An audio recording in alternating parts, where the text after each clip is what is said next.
በዛሬው ቪዲዮ የአርባ ምንጭ ዩኒቨርሲቲ ሳይኮሎጂ ፋይናል ኤግዛም አብረን የምንሰራ ይሆናል። ሰላም እንዴት ናችሁ የጤና ቤተሰቦች? እንደሚታወቀው በዚህ ዩቲዩብ ቻናል የተለያዩ ዩኒቨርሲቲዎች ጥያቄዎች አብረን እየሰራ እንደሆነ ይታወቃል። የአርባ ምንጭ ዩኒቨርሲቲም አንድ ትኩረት አድርገን እየሰራንበት ካሉ ዩኒቨርሲቲ ነው እና የተለያዩ ጥያቄዎች በምንለቅበት ሰዓት በቶሎ እንዲደርሳችሁ ሰብስክራይብ ማድረግ አትርሱ። ቪዲዮ ቀጣይነት እንዲሆን ላይክ በማድረግ ጀምሩት። ስለምትከታተሉ ከልብ እናመሰግናለን። አንደኛ ጥያቄ ፎልስ ነው። አንደኛ ጥያቄ አፍተር ኮንዲሽኒንግ ናቹራል ስቲሙለስ ቢካም ለርንድ ስቲሙለስ። ኮንዲሽኒንግ ከሆነ በኋላ አንድ ነገር ኮንዲሽን ሆነ ወይም ደግሞ ኮንዲሽን ሆኗል ካለ የሚሆነው ምንድነው እያለ ነው? ናቹራል ስቲሙለስ ወደ ለርንድ ስቲሙለስ ሲመጣ ኮንዲሽኒንግ ከአፍተር ኮንዲሽኒንግ እንደዚህ ይሄ ይፈጠራል እያለ ነው። ናቹራል ስቲሙለስ ወደ ለርንድ ስቲሙለስ። ይሄ ከዚህ ላይ ፎልስ ነው የምንለው። ፎልስ የምንልበት ምክንያት ናቹራል ስቲሙለስ ሳይሆን ኒውትራል ስቲሙለስ ነው ወደ ለርንድ ስቲሙለስ የሚመጣው ማለት ነው። ለምሳሌ በፓቭሎቭ ኤክስፐሪመንት እንደታየ ለውሻው ምግብ ሲሰጠው ምን እያደረገ ነው? ደውል እየደወለ ነው ምግብ ሲሰጠው። ናቹራል ስቲሙለስ የሚባለው ምግቡ ነው። ደውሉ ደግሞ ኒውትራል ስቲሙለስ ነው። ደውሉ አፍተር ኮንዲሽኒንግ ወይም ደግሞ ለርንድ ሲሆን ማለት ነው። አፍተር ቤሉ ኒውትራል ስቲሙለሱ ማለት ነው። ለርንድ ሲያደርገው ደውሉ ዝም ብሎ ሲደውልለት እንኳን ሳሊቤት ያደርጋል። ምግብ የሚሰጠው ስለሚመስለው ሳሊቤት ያደርጋል። አፍተር ኒውትራል ስቲሙለስ ነው። ስለዚህ አንደኛ ጥያቄ ትክክለኛ መልስ ደግሞ ናቹራል ስቲሙለስ የሚለው ኒውትራል ስቲሙለስ ቢሆን ትክክል ነው። ኒውትራል ይሄ ደውሉ ወደ ምን ይመጣል ማለት ነው? ወደ ለርንድ ስቲሙለስ ይመጣል ማለት ነው በፓቭሎቭ ኤክስፐሪመንት መሰረት። ስለዚህ ይሄ ናቹራል ስቲሙለስ ማለት ደግሞ ምግቡ ነው። የመጀመሪያ ለምግቡ ትክክለኛ ምላሽ ይሰጥ ነበር። ስለዚህ ለአንደኛ ጥያቄ ኒውትራል ቢሆን ትክክለኛ ነው። ናቹራል ስላለት ፎልስ ይሆናል ማለት ነው። ሁለተኛ ካራክተር ሪፈርስ ቱ ኢንዱሪንግ ፊቸር which each person is ኢንዱሪንግ ከዚህ ላይ ማለት አብሮ የሚቆይ ለሰው ልጅ ባህሪ የሆነ ማለት ነው። አንዱ አካል ሆኖ ለብዙ ጊዜ አብሮ ሊቆይ የሚችል ማለት ነው። ስለዚህ ካራክተር ሪፈርስ ቱ ኢንዱሪንግ ፊቸር which each person is born። ካራክተር ማለት የአንድ ሰው ባህሪው መገለጫው ሆኖ ሰውየው ሲወለድ የሚያገኘው ነው የሚለው። ይሄ ደግሞ ፎልስ ነው። ካራክተር ስሩ እንትን ነው በኤክስፒሪየንስ ነው የሚገኘው እንጂ በመወለድ አይደለም። በመወለድ የሚገኘው ቴምፐራመንት ነው የሚባለው ሆኖ በመወለድ የሚገኘው ቴምፐራንት ነው እንጂ ካራክተር ስላልሆነ ሁለተኛውንም ፎልስ እንለዋለን ማለት ነው። ሶስተኛ ስቶሪ ሃው ዩ ሜት ዮር ዶርሜት ኢዝ ካቴጎራይዝድ አዝ ኤፒሶዲክ ሜሞሪ። ይሄ ትክክል ነው። እናንተ ጓደኛችሁን ያገኛችሁበት የታይም ላይ በታይም ላይ የሚቀመጥ ነገር ኤፒሶዲክ ይባላል። ስለዚህ ሶስት ትሩ ይሆናል ማለት ነው። አራተኛ ጥያቄ learning periods need to be extended to ensure maximum retention of information። ይሄ አራተኛ ጥያቄ ምንድነው እያልን ያለ? ማስታወስ ብቃትን ለመጨመር ለርኒንግ ፔሪድ በጣም ኤክስተንድድ መሆን አለበት ወይም ደግሞ ለብዙ ጊዜ መማር አለባችሁ ነው እያለን ያለው። ይሄ ደግሞ ትክክለኛ ያልሆነ የማስታወስን ብቃት የሚያዳክም ነው እንጂ የማያጎለብት መንገድ ነው ማለት ነው። ምክንያቱም አንድ ተማሪ ለብዙ ጊዜ ያለማቋረጥ እየተማረ ሲመጣ እንደተባለው የማስታወስ ብቃቱ እየጨመረ ስለሚመጣ የኮንሰንትሬት የማድረግ ብቃቱ እየቀነሰ ለመማር ያለውን ፍላጎት እየተዳከመ ስለሚመጣ ለአራተኛ ጥያቄ የረጅም ሰዓት ከመሆን ይልቅ እየተከፋፈለ በመሀል ያለው ትምህርት ቢሆን የተሻለ የማስታወስ ብቃት ስለሚጨምር አራተኛ ፎልስ ይሆናል ማለት ነው። ጥያቄ ሴንስ ኦፍ ኢናዲኩዌሲ ኢዝ ኤ ሲምፕቶም ኦፍ ሂስቶሪክ ፐርሰናሊቲ ዲስኦርደር ማለት ኢናዲኩዌሲ ማለት እናንተ ለአንድ ነገር ብቁ እንደሆናችሁ ሳይሰማችሁ ሲቀር ኢናዲኩዌሲ ይባላል። ለምሳሌ ከክፍል ውስጥ ጥያቄውን ያወቃችሁት መመለስ ማፈልጉት ብሳሳትስ ወይ ደግሞ ላላውቀው ይችላል ትክክል ላልሆን ይችላል ብላችሁ ታስቡ ይሆናል። ይሄ ምክንያቱም እናንተ ራሳችሁ የሰጣችሁት ግምት ነው። እዚህ አይነት እንትን ሲያጋጥመው ሴንስ ኢናዲኩዌሲ ይባላል ማለት ነው። ሂስቶሪክ ፐርሰናሊቲ ዲስኦርደር ማለት ደግሞ በብዛት አቴንሽን ሲከር ናቸው ሂስቶሪክ ፐርሰናሊቲ ዲስኦርደር ያለባቸው ሰዎች። ምክንያቱም በልጅነታቸው የሆነ ባጋጠሟቸው ነገሮች አቴንሽን አጠው ሊሆኑ ምናምን ያጡ ምናምን ናቸው በብዛት እንደዚህ ይሄ ሂስቶሪክ ፐርሰናሊቲ ዲስኦርደር ያለባቸው ማለት። ስለዚህ ብዙ ጊዜ አቴንሽን ለማግኘት ተሰብስባችሁ ካላችሁ የእናንተ በቃ ትኩረት ለመሳብ ይሞክራሉ የሰው ያሉትን ማለት ነው። ምክንያቱም በልጅነታችሁ ያጡትን ትኩረት አሁን ላይ ከእናንተ ማግኘት ስለሚፈልጉ ማለት ነው። ስለዚህ ምንድነው ያልኳችሁ ሴንስ ኦፍ ኢናዲኩዌሲ እንዳልኳችሁ ብቁ እንደሆናችሁ ሳይሰማችሁ ሲቀር ማለት ነው። ሂስቶሪክ ፐርሰናሊቲ ዲስኦርደር ደግሞ አቴንሽን ሲቀር መሆን ስለዚህ ሁለቱ የማይገናኙ ነገሮች ይሆናሉ ማለት ነው። ስለዚህ ፎልስ ነው። ሴንስ ኦፍ ኢናዲኩዌሲ አቮይዳንት ፐርሰናሊቲ ዲስኦርደር ጋር ነው እንጂ የሚመሳሰልልን ከሂስቶሪክ ፐርሰናሊቲ ዲስኦርደር ጋር ጭራሹን አይመሳሰልም። ስለዚህ አምስተኛ ጥያቄ ፎልስ እንለዋለን ማለት ነው። አምስተኛ ጥያቄ ምንድነው እያልን ኢንተርሲክ ሞቲቬሽን ዊል ዲስአፒር ዌን ኢንሰንቲቭ አር ሪሞቭድ። ኢንተርሲክ ሞቲቬሽን ማለት በውስጣችን የሚያስደስተን ነገር ማለት ነው። ላይክ ሽልማት ባይሰጠን ምንም ባይደረግልን ውስጣችን ደስ ስለሚለው ብቻ ልናደርጋቸው የምንችላቸው ድርጊቶች ማለት ነው። እንዳልኳችሁ ሽልማት ባይሰጠንም ኢንተርሲኮች ስለሚያስደስተን ብቻ እናደርገዋለን። ኢንሰንቲቭ ማለት ደግሞ ሽልማቶች ናቸው። ላይክ ግሬድ ሊሆን ይችላል፣ ግሬዳችሁ ገንዘብ ሊሆን ይችላል። እነዚህ በሙሉ የኢንሰንቲቭ መገለጫዎች ናቸው። ስለዚህ ኢንተርሲክ ለግሬድ ወይም ለእንትን ብሎ ሳይሆን እንትን የሚለው ስለሚያስደስተው ብቻ ስለሚያደርግ ኢንሰንቲቭ ወይም ደግሞ ሽልማት ምናምን ቢቀርበት እንኳን ኢንተርሲክ ማድረጉን ስለማይጠፋ ወይም ዲስአፒር ስለማይሆን ስድስተኛ ጥያቄ ፎልስ እንለዋለን ማለት ነው። ሰባተኛ ጥያቄ ሶሻል ለርኒንግ ቲዎሪ ሜይ ኖት ኤምፋሳይዝ ዘ ሮል ኦፍ ሬንፎርስመንት።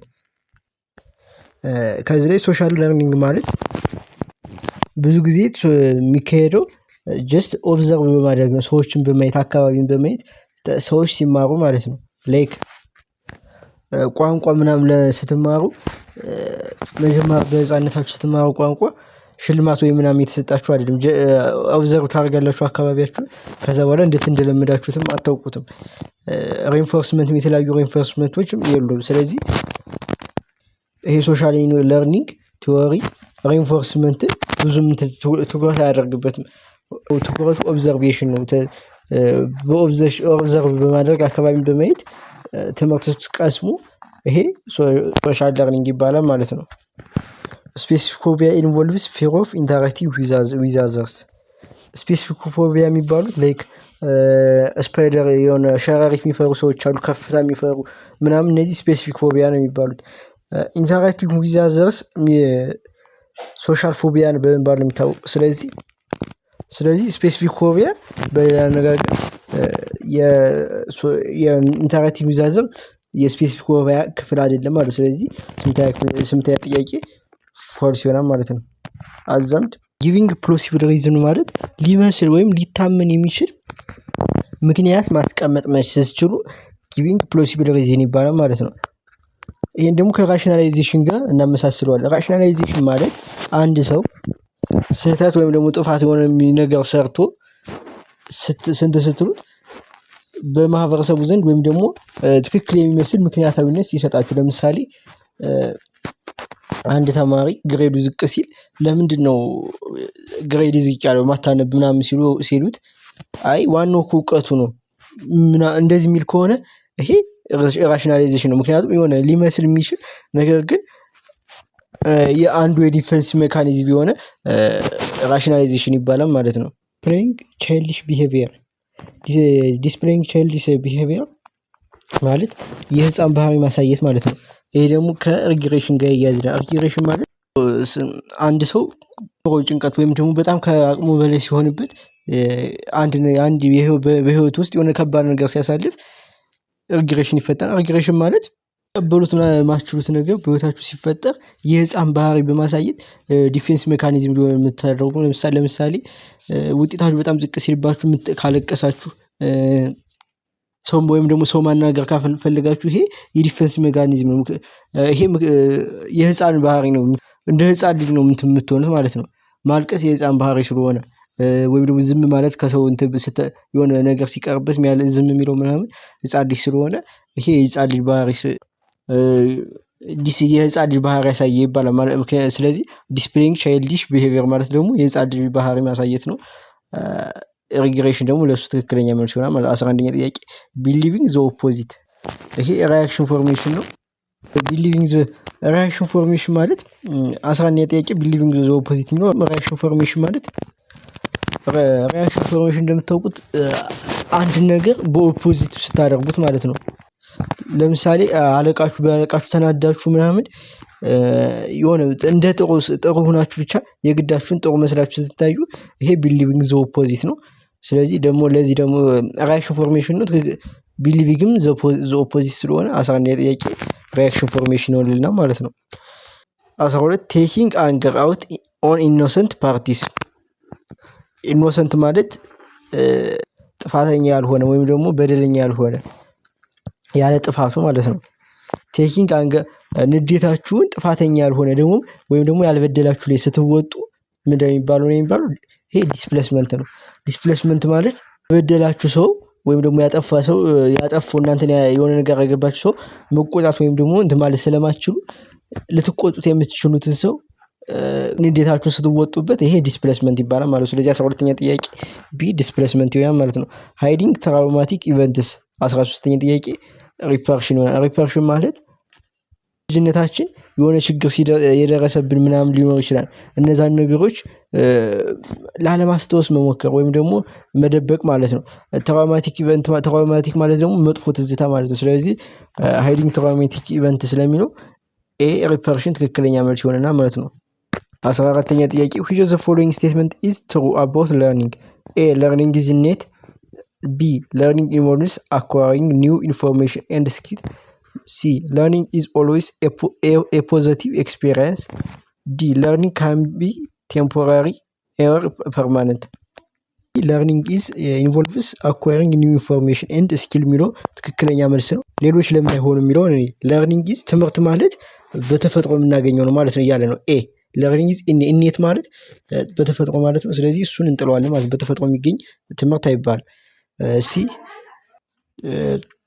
ሲ learning is always positive experience ይሄም ትክክል አይደለም ሁሉ ጊዜ learning ጥሩ አጋጣሚዎች ወይም ደግሞ አሉት ማለት ይሄ ትክክል አይሆንም ማለት ነው ዲ learning can be temporary or permanent ዲ የማይሆንበት ምክንያት እንደምታውቁት ብዙ ጊዜ ሰምታችሁት ከሆነ ትምህርት ማለት የባህሪ ለውጥ ማምጣት መቻል ማለት ነው ይባላል ለውጥ ማለት ደግሞ ቋሚ የሆነ ነገር ነው እንጂ ቴምፖራሪ አይደለም ላይክ እንደንዴታችሁ ወይም ደግሞ ስሜታችሁ እንደሚቀያየሩ ቶሎ የሚቀያየር ነገር ቴምፖራሪ አይደለም ለርኒንግ የሚፈልገው ትክክለኛ የባህሪ ለውጥ ማምጣት ቋሚ የሆነ ማለት ነው እናንተ ካራክተራችሁን መለወጥ መቻል ነው የለርኒንግ ባህሪ ስለዚህ ቢ ትክክለኛ የሚመስለው ለርኒንግ ኢንቮልቭስ አኳሪንግ ኒው ኢንፎርሜሽን ኤንድ ስኪል አዲስ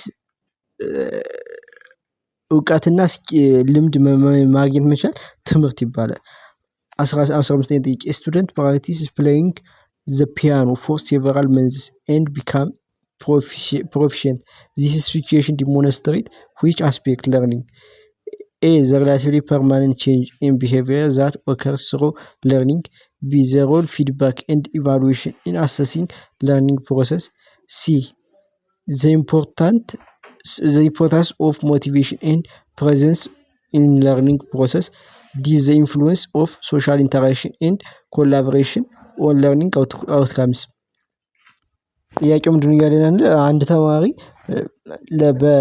ለወራት ያክል ፒያኖ ሲማር ቆየና በጣም ቻለ ይሄ ሂደት ምንድነው የምን አይነት ለርኒንግ ነው ሂደት ነው a the relatively permanent change in behavior that occurs through learning የሚለው ትክክለኛ መልስ ነው the role ሌሎችን እንደማይሆኑበት ምክንያት b the role feedback and evaluation in assessing learning process ምንም የተሰጠው evaluation ወይም ደግሞ የሚያሳይ ነገር የለም the importance of motivation ከዚህ ላይ ሞቲቬሽን ስለ ሞቲቬሽን የሚገልጽ ሲላይ the importance of motivation የሚለው ሞቲቬሽን የሚገልጽ ምንም አይነት ነገር ስለሌለ ይሄንም እንጥለዋለን d the influence of social interaction and collaboration ይሄም social interaction የሚገልጽ ነገር ስለሌለ d የሚጣላል ከዚህ ላይ the relative permanent change የሚለው proficient ማለት ብቁ የሆነ ወይም ደግሞ በዛ ዘርፍ በደንብ ብቁ የሰለጠነ ማለት የሰለጠነ ማለት ነው ስለዚህ ይሄ ደግሞ ጀስት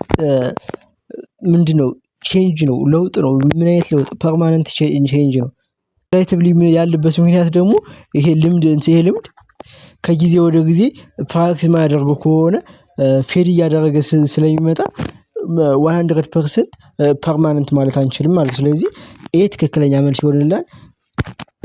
የዛሬው ፓርት 1 በዚህ ጨርሰናል። በቀጣይ በፓርት 2 የምንመጣ ስለሚሆን ሰብስክራይብ ያላደረጋችሁ ሰብስክራይብ በማድረግ ቪዲዮውን በምንለቅበት ሰዓት በቶሎ እንዲደርሳችሁ እንዲሆን እናሳስባለን። ሰከንድ ላይም በተለያዩ ኮመንት ኮርሶች ጥያቄዎች ስለምንገናኝ ሰብስክራይብ ያላደረጋችሁ ሰብስክራይብ ብታደርጉ አሁንም ተጠቃሚ እንደምትሆኑ ለማሳሰብ እንወዳለን። ስለምትከታተሉን ከልብ እናመሰግናለን።